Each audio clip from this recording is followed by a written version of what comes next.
اعوذ باللہ من الشیطان الرجیم بسم اللہ الرحمن الرحیم اذا السماء انفطرت واذا الكواكب انتثرت۔ سورۃ الانفطار مکی صورت ہے، سورۃ نازعات کے بعد نازل ہوئی ہے۔ نزول کے اعتبار سے یہ 72 نمبر صورت ہے۔ یہ صورت ایک نام سے موسوم ہے، الانفطار۔ یہ اس لیے ہے کہ اللہ تبارک و تعالیٰ نے اس صورت کی ابتدا کائنات کے اندر جو چیزیں ہیں ظاہری، اس کے پھٹ جانے سے کی ہے۔ اذا السماء انفطرت، جب آسمان پھٹ جائے گا۔ صورت کا ربط پہلی صورت کے ساتھ کئی وجوہات پر ہے۔ نمبر 1، پہلی صورت میں زجر تھا، اس ارشاد کے ساتھ فَأَيْنَ تَذْهَبُونَ، کہاں جا رہے ہو تم۔ اس صورت میں انسان کے دھوکے کا ذکر ہے، یا ایھا الانسان ما غرک بربک الکریم، تو زجر کیا گیا ہے دھوکے پر۔ نمبر 2، پہلی صورت میں قیامت کے احوال بیان کیے گئے تھے، اس صورت میں اس کی تلخیص ہے مزید ترقی کے ساتھ۔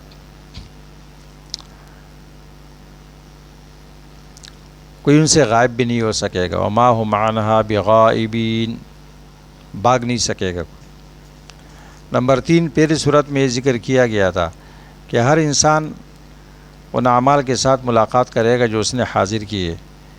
اس صورت میں یہ ہے کہ انسان ملاقات کرے گا ہر اس چیز کے ساتھ جو اس نے مقدم کیا یا مؤخر۔ علمت نفس ما قدمت واخرت۔ صورت کا بنیادی مضمون اثبات قیامت اور اثبات قیامت اس طرح ہوگی کہ انسان کو اپنے اعمال کی حقیقت معلوم ہو جائے گی۔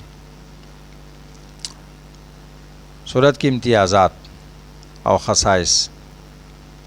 نمبر 1، صورت میں قیامت کے خاص احوال بیان کیے گئے۔ نمبر 2، انسان کے دھوکے اور غرور کا ذکر ہے۔ نمبر 3، اس دن غیر اللہ سے ملکیت کی نفی کا بیان ہے۔ والامر یومئذ للہ، صرف اللہ کے اختیار چلے گا، اللہ کی ملکیت ہوگی۔ صورت کے فوائد و لطائف کا بیان۔ صورت کا محور التحذیر من الغرور بالدنیا الفانیہ، فانی دنیا پر دھوکہ کھانے سے ڈرایا گیا ہے، اس سے بچ کر رہو۔ صورت کے موضوعات۔ قیامت کے بعض ہولناک مناظر بیان کیے گئے، 1 آیت سے لے کر 4 تک۔ دوسرا موضوع دنیا کے ذریعے انسان کی دھوکہ کھانے کا بیان ہے اور نعمتوں کے خالق اور مالک سے غفلت کا بیان ہے، 6 آیت سے لے کر 9 تک۔ تیسرا موضوع فرشتے انسان کے اعمال لکھتے ہیں، کرامن کاتبین، 10 سے لے کر 12 تک۔ چوتھا موضوع نیک لوگوں کا انجام اور فجار کا انجام قیامت کے دن کیا ہوگا، 13 سے لے کر 16 تک۔ علمت نفس ما قدمت واخرت، اس آیت کا کیا معنی ہے؟ ہر نفس جان لے گا جو اس نے آگے بھیجا، نیک عمل کو برے عمل کو۔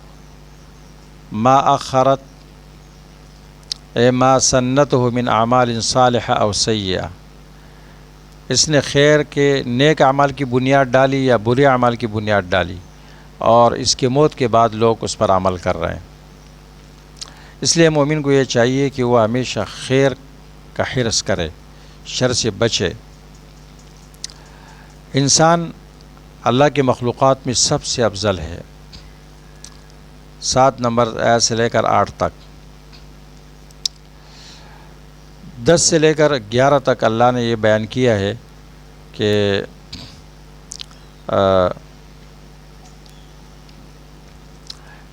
انسان پر عمل جس چیز سے آسان ہوتا ہے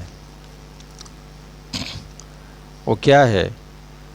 اپنے اعمال کی نگرانی اور اللہ تبارک و تعالیٰ کی نگرانی کے احساس، کرامن کاتبین فرشتوں کے موجود ہونے کے احساس، اور یہ ہے کہ وہ فرشتے ان کی تمام اقوال افعال کو لکھ رہے ہیں، بس بندی کے لیے پھر عمل کرنا بھی آسان ہے اور گناہ سے بچنا بھی آسان ہے۔ آپ اللہ کی نگرانی میں ہے، کرامن کاتبین موجود ہے، آپ کے اقوال اعمال کو لکھ رہے ہیں۔ یا ایھا الانسان ما غرک بربک الکریم، آیت نمبر 6۔ عمر رضی اللہ تعالیٰ عنہ اس آیت کی تفسیر میں فرماتے ہیں انہ کان ظلوما جہولا،